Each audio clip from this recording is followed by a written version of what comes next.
y'all. Welcome to Sharpen, where no matter the candid conversation, we always end up whittling life down to what matters most. And we hope that as you hang with us today, you will be inspired to do the same. I am Nicole Payne. This is Danielle Perry, Lynn Brew, and Natyra Blount. And today's topic is what I wish I knew before getting married.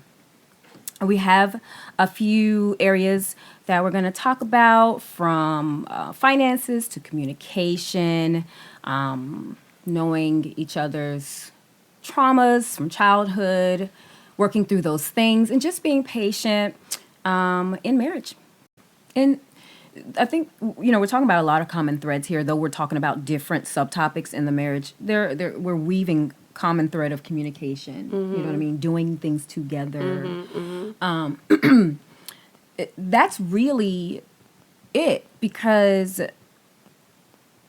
the uncomfortable areas, the challenging areas, the times where I used to, when I was teaching still, I would feel the quick difference of going to work, leaving my home and going to work, and Kwesi and I were on a good note, and then going to work, and we were Whose phone is that? Natyra's.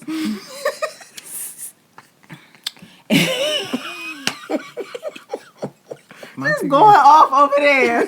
Girl, like the Montague. Simon toy. That's Montague asking me if I'm done. Oh, he ready.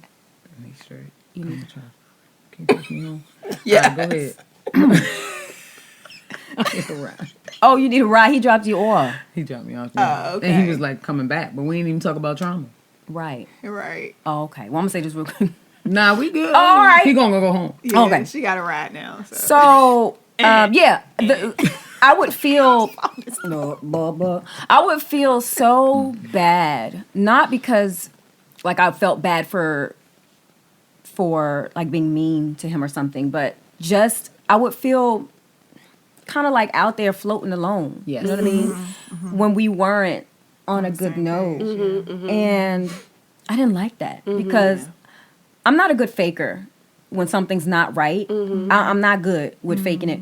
I would have to go through the whole day like that, and I would have to interact with children, and I would have to, and I just felt like I wasn't fighting with a full cup, you know. Yeah, buddy. So saying that to say that regardless of what's going on in marriage, I can think about something that sometimes when it hits my brain about something, I get nervous and I start to feel a little anxious and unsettled about it. But then I think, but as long as Kwesi and I are on the same page and we're in this together, Yes. and we're tight, and we are considering one another, and we are loving one another, we're gonna be fine. You know? Yeah. So, childhood trauma. Marriage can reveal unhealed childhood traumas. Well, I know I was the one that put that in there. So for me, our first year of marriage was our hardest. Not that it wasn't great, but it was just our hardest as far as things just being revealed now that we're married, because that's another thing. Marriage is an eye-opener. Things that you may not have known or seen before marriage, they're going to be seen once you get married. And so for me with this here, because I grew up in a home where everything was supposed to stay in the home. Don't tell our business to nobody. Don't tell our troubles, our issues, what's going on in this house to anybody. Keep it here. So when Jared and I needed to have conversations that were serious, I didn't know how to communicate.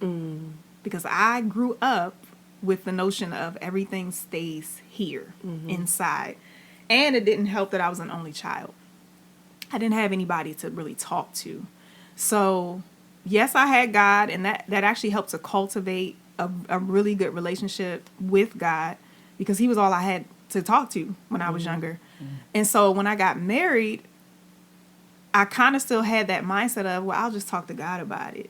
No, I need to talk to my husband about it too.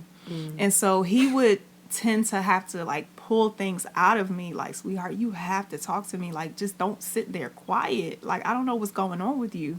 And so it just took a long time for me to open up. Something I'm still working on, even though I have grown, but I'm still learning how to communicate open and honestly And because I grew up in a house where we just didn't really share a lot of emotions, even now as I'm learning more how to communicate with him, I get so emotional because I buried my emotions for so long. So I get really emotional. Sometimes I don't always have tact. So now when I do open up, he's like caught off guard. Not only because I've opened up more, but also the way I did it. So now I'm learning how to do it well. So your childhood traumas that may not have been healed because they weren't healed at the time, they will come out in marriage, because in your home it's just you and your spouse. And when things aren't healed from when you were younger, they're absolutely gonna show when it gets real tight and it gets real hard and it gets real challenging. So I just realized I didn't know how to deal with conflict. I was never taught how to. And so that was something for me as far as an unhealed trauma goes that I needed to really, really work on it. Even 10 years ago, almost, well, I would be married for 11 years now in July, but even almost 11 years later, it's still something that I just am working on. So, yeah. I think letting people know before they get married that they will encounter those types of things. It will come up, not like maybe. It will. Something from your upbringing, something from your past, could even be from a past relationship. Something's going to show its face, especially if it wasn't worked through, or even if you feel like it was worked through, but it really wasn't, or you feel like I'm good, I ain't worried about that, whatever. I have a tendency to, somebody was talking about it, they gave it a term, but anyway, I have a tendency to speak matter-of-factly about very serious things. And I'm like, that's just how it was, you know what I mean, whatever. But it's not whatever.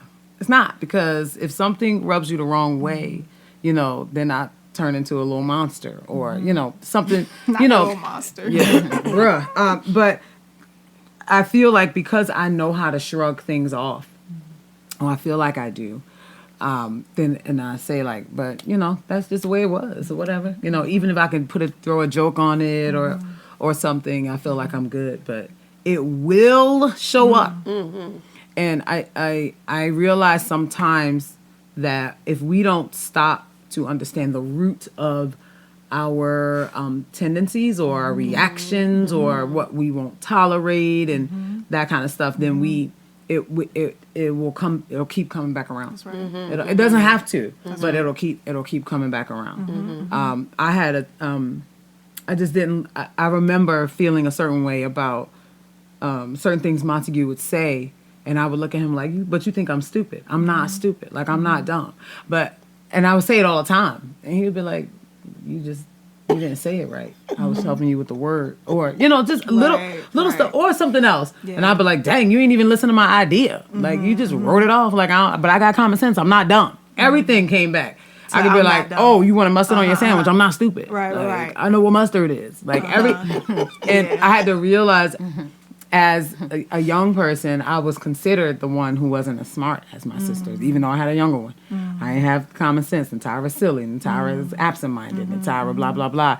So as an adult, I'm like, ain't nobody going to be trying to talk to me like I'm stupid. Right. Or you gonna catch the smoke. Like, I got it for you, too. I got it stalled. I got it ready. And I had to realize that I needed to calm the heck down, especially when it came to Montague. And one of you said it, that our spouse is not our enemy. Like, he ain't trying to bust you up. He's not trying to do what the abuser did to you, or the verbal abuse, or whatever happened to you. He's not that problem. He wasn't even there. You didn't even know him at the time. But it will. And you just need to be ready. And understand, why did I react like that? Why did I break down crying like that? Why did I leave the house? Why did I punch a hole in the wall? I'm not saying I did all of these things, but these are things that happen. You be like, remember that? Yeah.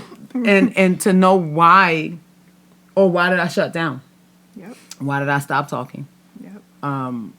Why won't I let him into this area? Why won't I discuss this with him? why is that untouchable? And a lot of it stems from our upbringing. It's going to. Nobody told me this. It's going to show up. And it doesn't matter that, you've been married almost 20 years or 11 years or whatever. What y'all like, 50? Tuesday is 25. There you go. Yeah, Half. Tuesday. Tuesday. That's awesome. Yeah. That's awesome. But it doesn't matter. Because even That's still, not- you be like, oh, snap, my bad. Yeah, because, I'll be tripping because A, B, and C. But not just then saying, and that's just me. Definitely. We can't do this all the time. No. You can't always think I'm trying to make you feel stupid. Right. Yeah. You can't always think I'm trying to tell you what to do. Right. Or control you or whatever. And it goes two ways. Like if I know that something stems from his childhood, it is my job not to trigger that. Do the best I can. It's also his job to not put that on me. I'm not the root of the issue, but you're taking it out on me. Like you both have work to do. And that part can be tricky because you just be like, he always tripping about that. I ain't got time for it. I'm just gonna tell him whatever. But we're supposed to be supporting and building each other up. You can't if you just completely disregard what I've been through. But then you also can't if what you've been through is always what you but I've been dealing with this. Yeah, but you you can't just use that as a crutch. you just barged out of the restaurant, or Right. you slammed the door, That's or right. you used the bad word when you were talking to me, or whatever. And we can't just be like, but how long we gonna go on this That's forever? Right. At some Right, point, there right. has to be growth. There At some point. and there has to be a real taking accountability for your part Right. in whatever's going on. Right. And taking and understanding what do I need to do to be better so that I can breathe and relax. And I'm not always going to be perfect, but and not beating each other up, not beating ourselves up. That it will show up. It will. I think that's what people need to know. Not maybe. Definitely. And you could think like, I didn't really go through nothing as a kid. You don't know. Just because you weren't raped, just because Yeah. you didn't, you didn't have roaches, or just because y'all always had food, or you had two parents, does not mean that Right. there's not something there Right. that will impact the type of spouse that you are, or how you relate to people, Right. or Right. what you don't share, what you do share, Right. how you feel about this and that. It will show up, Yeah. and you're not living alone anymore. So I always think about with the milk, and good. you were putting a bunch of milk in your cereal, and when you were talking about it, you were like, "But I was using a lot of milk," and you changed like Yeah. like you ain't the only person living in the house got to share the milk. Like it's not just your milk no more. It's not just your shower that you've been in for all this time, or it's not just your laundry that you're putting too much detergent on, or whatever. Whatever. And we have to learn how to go from just doing our own thing, doing our money how we want, and thinking to realizing that you're doing life with this person. Life. That's right. You're doing life with this person, and then you start adding children to that boy, and they come up in there, and you be looking like, what is wrong with y'all? And then you look at them like, oh, you doing what I did, or you doing what I've been doing. They will show you, not trying to. Not trying You to. will see little yous walking around, Yeah. and then it's really in your face. It's really in your face. I just said it to actually a parent at school. He was talking about how his daughter is like an overachiever and she worries. And I was like, my daughter is the same way. ... She gets it from her mother. Like, and I have to look and say, all right, Samara, me and you can't keep acting like this. Like we can't. Like you have to help her see you picked this up somehow. Somehow, like you be like, It's so how intrinsic. you pick that up from me? So Because intrinsic. I thought you ain't know I was acting like that. I hit that. Like, how you know that? How you do that? Because we ain't even talking about that. Like, what are you doing? But to be able to say, you sound like me right now. All right, so listen, this is what we got to do, and to help them navigate too. Yeah. That's good. Where do I want to go with that? So many things. I can relate to that because I knew once I started seeing the Rue tribe, how they were communicating, that they With each other? definitely that how they With were their siblings? communicating with each other. Uh-huh. I was like, yeah, they kind of got that. They definitely got that from me. And so once I saw that, it was like, we all have to do a better job at communicating with one another, because we're not doing it in a healthy manner. We're really being rude to one another. We're really being nasty, snide, and snarky, and we have to do better at that. For me, my childhood trauma, I went into my marriage knowing what wife I was not going to be. I didn't realize that marriage was a lot of self-sacrificing. It was a lot of that. That you were, it was a lot of compromise. I just knew what kind of wife I was not going to be based upon what I saw in my household. And I was like, I'm not going to be that. And I will say that for the first 5 years of our marriage, I was not a good wife. I was not. And when I say I was not a good wife, I was just like, I'm not doing that. And I went to the extreme opposite, where there was another family member that I saw. They didn't take any stuff. I'm going to tell you how it is. I'm going to tell you what I'm not doing. And what you see is what you get. And so it was a lot of relearning. I don't even want to say relearning. It was just a lot of deprogramming. This is not healthy. This is not good. And my husband was nowhere near what I saw in my household. Nowhere near that. But it was still just like, yes, you worked a hard day and you want to come home and you might want to go to sleep. No, we got to stay up.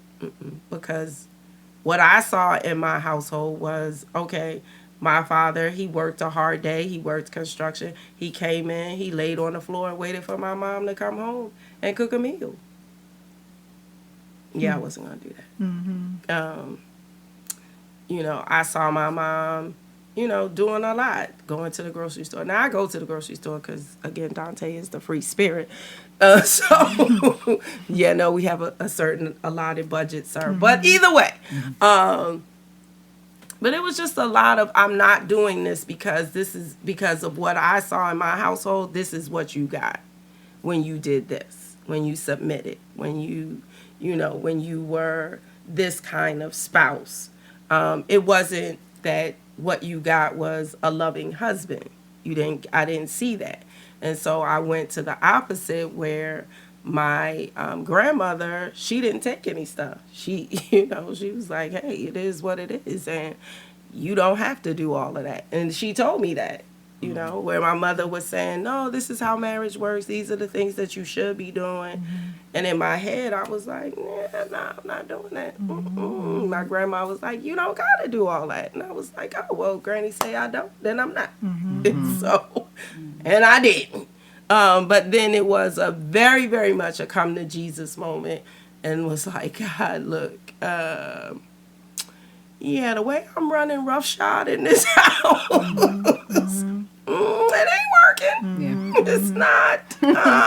It ain't working. And I need your help, because he might leave. Real. Right. I've said that to myself. Like, Tara, No. you're going to be single. Keep I playing. don't. Keep being 2.5 fools. I don't know if he gonna stay. And this is a true story. I remember we did not go on a honeymoon. We had gone to Massachusetts, and I was looking at Dante, and I was just looking at him like, ugh. And God said, you can divorce him if you want to. Next person you marry gonna have problems too. You better go ahead in there and work it out with them. And I was like, Yup. okay. Because you wasn't a 5-star yourself. I wasn't. Like, right? Don't you I be was looking at like, oh my gosh. some days I'm like, some days I was like, girl, what are you doing? Yeah. Like, Yeah. go sit down. You know what I would tell myself? What I started telling, because I used to watch, I would watch a show and be like, bro, his wife is tripping, man. What's wrong with her? So I started saying, Natara, if you were watching You and Montague this week or today or whatever, which character would you say? Why is she acting like? And I'd be like, yo, I'm being that girl. Yes. Like, I would look at myself like, if this were a reality show, or whatever. Like, if I could step out and I'm just watching, and like sometimes I'm like, Natara, but no, that was mean. That wasn't good, or whatever. And yeah, just also learning how to model it. Again, these kids all in your business. Yes. They see everything. And being able to model, like, being making sure that they understand that Montague is the leader of the house, but and with that modeling that you ain't got to do every other thing in the house. Like, just because you see something dirty doesn't mean you got to be the one to clean it up. Because what I started seeing was a pattern, the difference between the boys and the girl, and when I needed something, like, hey, one of y'all come down here and do the so and so. It was always the same kid. And the other ones didn't feel like they had to. And nah, we're not doing it like that either. And so having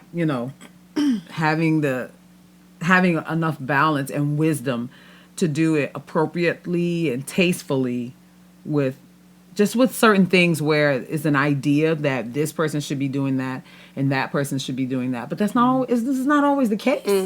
It's not. And being able to show them that, so that Zamira doesn't grow up feeling like if there's a meal to be made, she got to make it. If there's a room to be cleaned, she got to clean it. If there's a pair of pants to be ironed, she got to do it. Like, you got, like on Love and Basketball. Yes. When she made the dinner and he brought the pizzas in, and then she said she was ironing the drawers, and then she slapped her because she deserved to be slapped. Mind your business. Yeah. But anyway, being able, she deserved that slap. She slapped the starch out of her. If I want to iron my man's drawers, it ain't none of your biz. But either way, being able to model, being able to model, like, but also model, like, you ain't got to be all offended. You don't have to be so aggressive with, like, because I ain't clean the kitchen today because I always clean. Like, you ain't got to do it that way either. Like, I don't. It's really tricky to model it appropriately. Yes. When I think about Montague and my dynamic, like, we're both working people. We both work hard. And I'm just more of a planner and organizer, and I'm thinking about dinner, and I'm doing, and things have been a certain way for a while, and it has over the past few years has started to change. In time, he started to see, but initially it was painting this picture because that's what it was. But I had an attitude, like, if I want something done, I just go, I got it. No, whatever, I got it. I got it. And then I created that. So showing that too, that thing, the just learning how to adjust and letting the seasons change, and then you top it with modeling it for the kids. But we have conversations with the children about stuff. Like, Montague will say, and he has said, for a long time, your mother was planning all the meals. Your mom always, and I didn't start really cooking until COVID. By then, we've been married for a hot minute. And saying that to the children so that they can see. Yeah. Or he'll be like, all right, somebody take this dog out. We know, no shade, but we know Zamira, it'll be, you'll wait a few seconds, and then you'll hear, oh, like, I guess I'll do it. Because I always. Zamira will come, he'll be like, somebody come take this dog out. Zamira, you stay in your room. Somebody else come take this dog. Like, and showing, like, just because she can and will doesn't mean you leave her to do it all the time. Because there's, it's not okay. Yeah. But that balance and that, it gets real. It does. Well, Definitely. it's interesting too for me in my home. As a parent, you see, traits of yourself or your spouse and your children. And for Asa, I see one trait that I had to grow out of. And the weird dynamic is that when he does it, I get angry. But I did it too. I know, that's why I know exactly what he's doing. Yeah. But God's like, girl, pump, like, you do see it. You know it's there. Remember how you had to grow out of it, and how people had to support you and work with you as well. So don't expect him to lose it overnight, right? Yep, And then with Asaya, like, if we're not careful, and if as the parents, the adults, even as the adults, we don't work on ourselves, we refuse to face up, to the fact that we need to do work. What can happen is you will use your kids to fight your battles. What I mean is, if Kwesi sees something in Asaya that he doesn't appreciate because of how he was brought up, and it rubs him the wrong way, and I have compassion for Asaya in that area because I know where he's coming from. Then when Kwesi says something to correct Asaya, I take offense because I feel like he's attacking me. And then I come at Kwesi. That is so real. It is very real. That's so real. And I'll come at him like, nah, don't talk to him like that. But then that's out of order. Out. That's of out order. of, you know what I mean? We're not showing the kid. You're allowing that to mess stuff up. And your united front, your unity as the parents, as the married people. Right? And then you're showing the kids too, because if they get the mind to do it, then they'll use you guys against each other. Absolutely. And do what they want to do. Absolutely. So it's really, it will call you back to humility. It will call you back to prayer. And it will call you back to, it will give you great opportunities to talk to your kids. Yeah. Because it does. we had Kwesi did that actually with the boys recently, because the way he was brought up, they didn't do a lot of celebrating birthdays. He had to earn whatever he got, you see. So he was having trouble around Asaya's birthday because it was right. You could tell. And then and I was trying to just kind of keep everything running smooth. It was packed in there. It was more adults than kids. Yes, ma'am. And it was just, we had to talk about it As a family. As a family, first me and Kwesi had to talk about it. Yes, buddy. Got to have a pre-meeting. Yes. And then he talked about it like the next day or the day after that, and was just saying, you know what, guys, I'm struggling with this because this is how I was brought up. Yes. And while it's not fair to you for me to, to treat you as if celebrating you is wrong, I just want you to know where I'm coming from. And I also want you to have a healthy understanding of that everything's not always about you, because I grew up spoiled, right? And we can see some of that happening here. So just bringing balance, bringing a good perspective, a healthy perspective to it all. But again, that goes back to the adults working on the adults. The adults working on the adults. So, yeah. I just wanted to go back to something that Lynn said with how she didn't want to be like what she saw growing up. And then when she ended up not being like what she saw growing up, it didn't work, right? I think sometimes we may focus so much on, well, I ain't going to be that. That's right. That you go so far left. That's right. That it still ain't going to work. Left. I was off of the ruler. Yes. What? I was off of the chart. I was like, I was off the chart. So at the end of the day, we gotta just be what the Bible says we That's should right. be. Like, I ain't gonna be like my dad, he wasn't there, or I ain't gonna be like my mom, she did this. That puts so much focus on them. Yes, that's that very true. it takes focus off of what does the word say? What does God say? What does the word say? What does the word say? And then the other thing I wanted to say was with unhealed childhood traumas, it isn't always in the home where you may experience trauma. It can be at school. You may have had an excellent home life. You know, your parents were great. No, they weren't perfect. Your home wasn't perfect, but you may not have experienced trauma at home. Yep. But you may have been bullied at school. Or just something from the outside that isn't home was something that brought trauma to you. So it doesn't always have to be a trauma that happened in the home. It can happen outside of the home as well. And again, it's just something that, you know, you need to know that it needs to be healed. Right. Basically is what I'm saying. And it also put, as you were saying, Danny, like it puts this undue pressure too. Like it was this undue pressure on me to not be what I saw.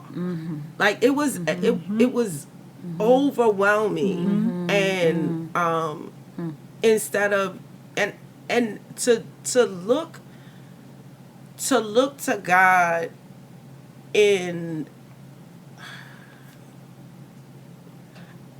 you should look to God, right? That's what you're supposed to be doing. You're supposed to be digging in the Word. You're supposed to be reading your Bible. You're supposed to be praying and, you know, and trusting and all of that stuff. Your parents should be your first line of defense, but when we have to recognize, as Jared was saying on Morning Eyes, that our parents are flawed. That's when you start to see that they're flawed. And for me, a lot of it was, I didn't trust God as much.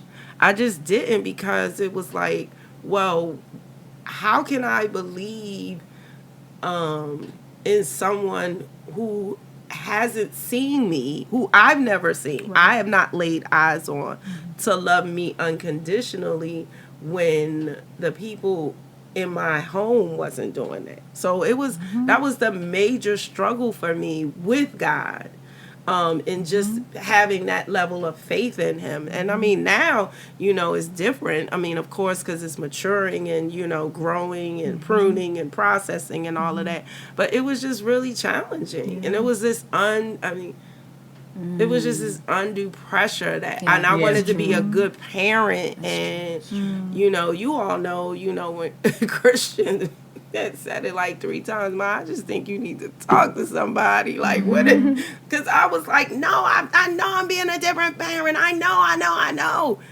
And, you know, it was like, Kids be looking at you like, you okay? yeah. And he was like, Ma, I just think you need to go talk to somebody. And I did. And finally, like, those were the things that I was breaking through. Like, I was breaking through the childhood traumas that were like, just like, this is ridiculous. Like, you're out of control. What is going on?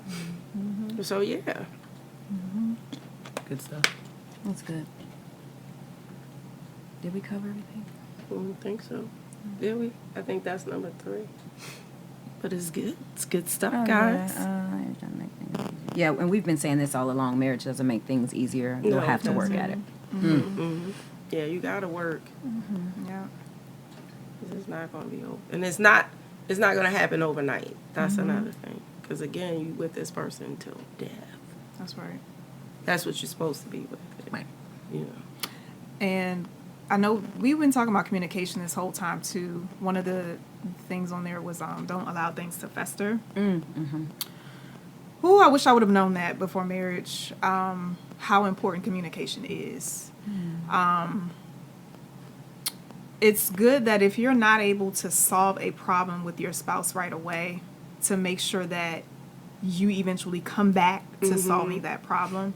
I've had moments with Jared where I'm just still pondering on whatever situation we're dealing with, and I'm just like, well, I'm not ready to talk right now. But sometimes too much time can go by. I think sometimes we kind of, because we may be afraid to have the conversation, we'll still put it out there that, but I'm still praying on it, or I'm still, but no, you need to have the conversation now. Right. It's been a minute. Because for him, he's just wondering what's going on. And he may not be doing that well because the conversation hasn't been had. Yeah. So I think it's good that again, you know the importance of communication. And it is good to say, I can't talk about this right now. It's just I can't talk about it right now, but at some point you got to talk about it. Right. Because if you don't, it will fester. It will be a hindrance in your marriage. And it does something to your spouse when you're not open and honest about whatever's going on. So if you truly just want to be on the same page with any area in your marriage, you have to communicate about everything, even if it's hard. But you have to talk about it. Yeah. When I think about the communication thing, I think about shutting down. I used to be really good at that. But shutting down for two reasons. One, because I don't want to say anything because I don't want to hurt his feelings or make him upset. So I go all this time making him feel like something's all right, something's all good, and it's not. Yeah. And then eventually I come and I'm like, yeah, but I don't like that. And I was like, well, since when? Since forever. But you just didn't know because I never say anything. But my today issue, she's too. saying something. Yes. You've been So holding all this time. springing them LOL surprises on them ain't nice. It's not, it's at all. not right. At all. And Jackie Hill Perry said something before about shutting down. It's like you're punishing the other person too. Like, no, I ain't saying nothing. No, it's fine. No, everything's fine. And it's really like a tactic. Like you are saying something by not saying it, like on purpose. Just like, nah, don't worry about it. It's fine. I'm just gonna let it ride because it's fine. And like, yeah, what is that? Like, what are you doing? You know you're leaving this person in limbo. You know that you left somebody hanging or you're being difficult. You're not, and then they can't have peace. That's It's exactly definitely it. passive That's aggressive. exactly and they it. can't have peace because you throwing an internal fit and withholding, and you don't want to talk to, and you just trying to. And you think floating around with that's that great. invisible bubble around you, because though you're sharing quarters, that puts like this barrier. It's definitely something that goes with you to work, and with everything. The kids goes with feel you it, everywhere. and all of that. And it's not okay to do. You're not doing anybody a favor, but then also it's immature. Stop. Yes. You think you totally cooked by not telling him. Like not telling him what's bothering you because you want to let him suffer for a little while, and all of that is whack. Yes. And manipulation. Yeah. It's manipulative, yes. 'Cause it just reminds me of Passive like aggressively, it is. how TV portrays marriages where the husband is like scared of the wife. It's so whack. Like they're just these dumb men. They don't know how to do nothing, and the wife throws them on the couch. Right. And I was watching an episode of This Is Us, and I don't know if y'all watched that, but Randall made this decision. That's a black guy, right? About a job.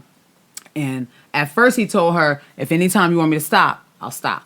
It sounded good to say at the beginning, but when he got in the thick of it, and she was like, well, I want you to stop. I'm pulling the card now because things getting thick and the girl's having problems and blah. And he was like, well, I got to finish now. Like, no, I got to finish. And like, she put him on the couch. And then later they had the conversation and like, he brought it. Like I said, Ma, you know what I like about that episode?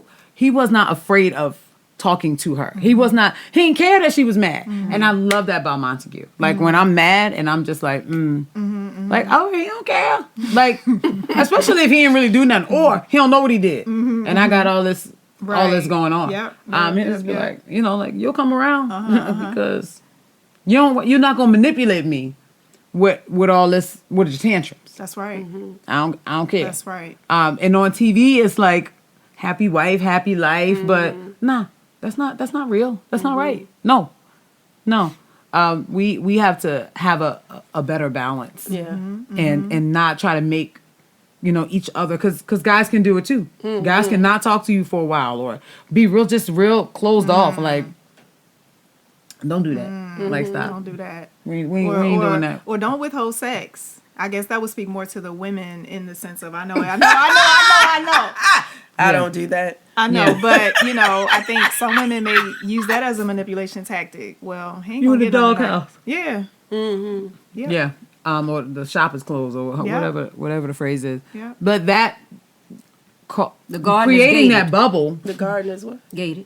The garden is gated. Creating that bubble attacks the sex life though, naturally. Yes, it does. Yes. You can't enjoy it.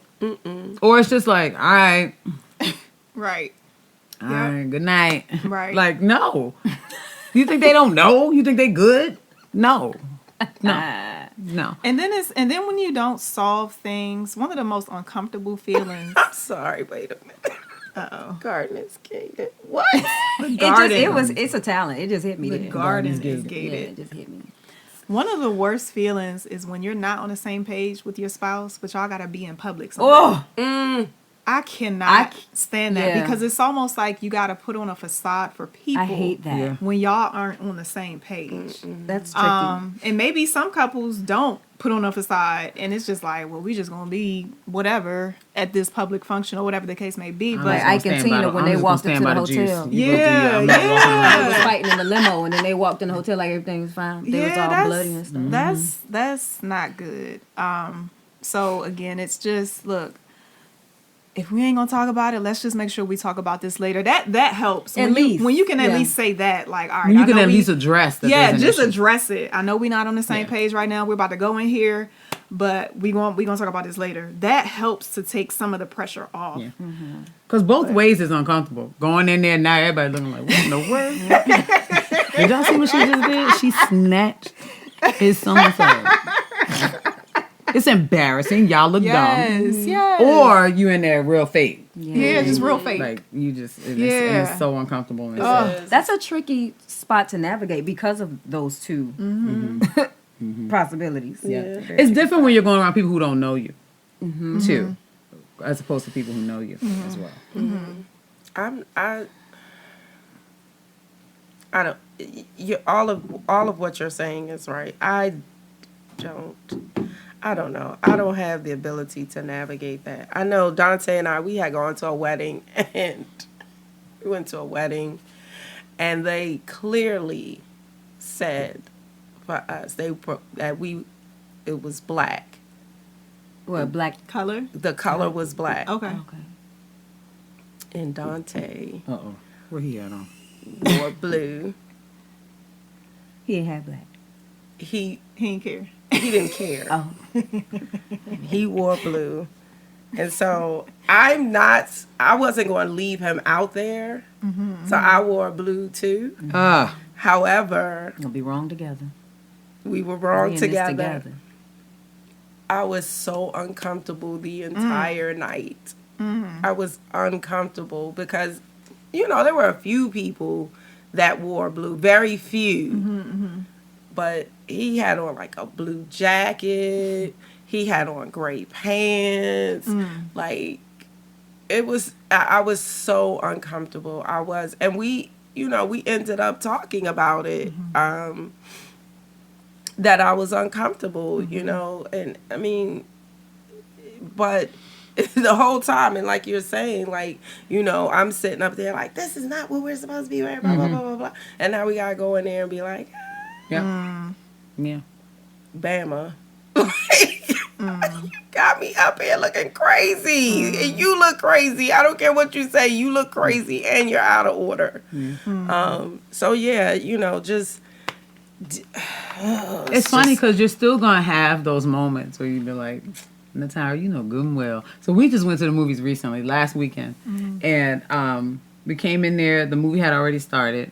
And we tried to align a movie with a party. Zamara went to a party that was a ways away. So we were like, well, we can't go all the way home and come all the way back. So we're going to find a movie. So we got to the movie maybe like 15 minutes after the movie had started. And we got nachos. But the nachos come in a bag. So you got to... open it. So... Okay. At the movie theater. So we got the nachos, and then Gideon was texting about something, and I was like, Gideon. And then Montague said, "You're making too much noise." When I tell y'all, I moved 3 seats over. Did you really? I The whole literally time? You got the movies the whole time like that? most of the, some. Okay. So I moved 3 seats over and sat back. I was like, right? Like what? And we how old I am? Like, what are you, 5? Or like, which I've been married like a half hour. And this, what's so funny is Montague is he's such a wonderful man. Like, Because he could have been like, get back over here. Or he could have just been like, whatever. So first he texted me, I wasn't trying to upset you. And he explained. he said that, and I ain't answered the text. This guy was looking at him. And after that, this man was sending me texts about the movie. He was like, I think she did it because, like, he was like, but look at her. See what he got on? See, he did. And it didn't matter. And then he said another time, was like, can you come sit back over here, please? And then eventually I came, but it was still in one chair. I still left the chair. I did. I still left the chair. It was like, it wasn't that many people in the theater either. But it was funny. And then later I was like, Natara, you were so extra. And he didn't even care. Today I asked him, because I forgot about it. And then today, for some reason, it came up. I was like, do you think I was acting stupid at the movie theater? He was like, no, you weren't acting stupid. And that was just it. Like, but he there was so much grace because it was so immature. It was so extra. But I love how he did not care. He still shared even when I left the chair in between us, we still shared the cherry Coke. Like he still shared the soda. Like he didn't care. He didn't even change how he was treated. Like he didn't change how he treated me or anything like that. And that's good because Kwesi did that the other day, and it's almost likened to like when a small child falls or something or hurts him or herself, and then they look to the adult. And based on how the adult responds, like if the adult freaks out, then they're just let it rip and cry. Exactly. But the adult's like, well, you okay? And then sometimes it's like, oh, yeah. It just depends. And they look to that adult. Right. It's like, I forget, something, I might have just been irritable, but Kwesi had said something to me, and I like snapped back at him, and he looked, I could tell he was thinking, okay, what's the problem? What's going on with you? Mm-hmm. Right. But then he kept like chopping the onions or whatever, and then he just continued to kind of talk to me just like regularly, right? And I just kind of grabbed onto that coattail and was like, okay, no, it's cool. Because he's not going to make it a big thing, then I'm going to let's just keep it nice. Exactly. You know what I mean? Yeah. That's good because sometimes we feel the need to kind of stoop to our spouse's level. Like if they're rude or if they do something that's immature. And we like, all right, well, I'm going to be immature back and just do something immature, right? When you take the higher road, right? You're the bigger person and you are the mature one and you do something that like Kwesi did or like Montague did. If we do that more, I think that will definitely just bring just more peace. And I gave him the opportunity to say, yeah, you were tripping, acting like a little girl. He didn't. And this was a week later, and we were great after that. I mean, and it was just funny. Yeah. Like in hindsight, like that would have been me watching the show. Like, look at this chick. Now she's sitting over there by herself looking down. Me, like stepping out, looking at stuff. It was a trip. Yeah. Did you enjoy the nachos though? Yeah, the nachos was good with the little cheese, a little warm cheese, little bowl thing. Damn. I did. I was making noise, but I did say to him, I feel like sometimes like you're embarrassed of me, like sometimes, and that's a childhood thing. I was raised in the hood, like so, and he's a little more on the bougie side. Y'all met his mom, so sometimes I feel like he feels like I bring him down. Yeah. He has never ever felt that way, but it's my insecurity, perception. This little ghetto black girl, making noise or whatever. And, But that's so good about a good man, a good husband, right? A good leader of the home, a good protector, a good, because the love of God can flow through each of us towards the other person. And I just liken that to the skewed ways that we grew up the skewed ways that we picked up as we looked at ourselves based on whatever trauma or whatever things happened, right? God's love will wash that totally clean, right? Yes. And that is, like you were talking about just now, like the way that Montague has watered you with his love dispels a lot of the skewed way of seeing yourself. And that's what God's love does. Yes. Definitely. I think this is the longest shopping we've ever had. It is. I know, Because we 'cause over here in mine's the you evening. Ain't home. nobody got nowhere to He go. been home. He said he had to go to We the over here, you know? Oh yeah. Yeah. Well, that was good. Yeah. You gonna do the whittle part? Yes. You said that after, right? Or you said it Before already? and after. Oh, okay. Are you ready? Yes. Thanks, guys, for being with us today here at Sharpen, where no matter the candid conversation, we always end up whittling life down to what matters most. And we hope that as you hung out with us today, you were inspired to do the same. We'll see y'all next time. Thanks. Bye. Bye. To stay connected with us, you can follow the Sharpen Podcast on YouTube, Spotify, Apple Podcasts, and Google Podcasts. And if this content helps to build you up in any way, and you want others to benefit too, please like, subscribe, comment, and share, as this helps to get the word out. This podcast is also a part of the JUHST BEE brand, which you can follow via the links in the show notes. There's merch and all there, y'all, including my book, JUHST BEE Child, which can be purchased on Amazon.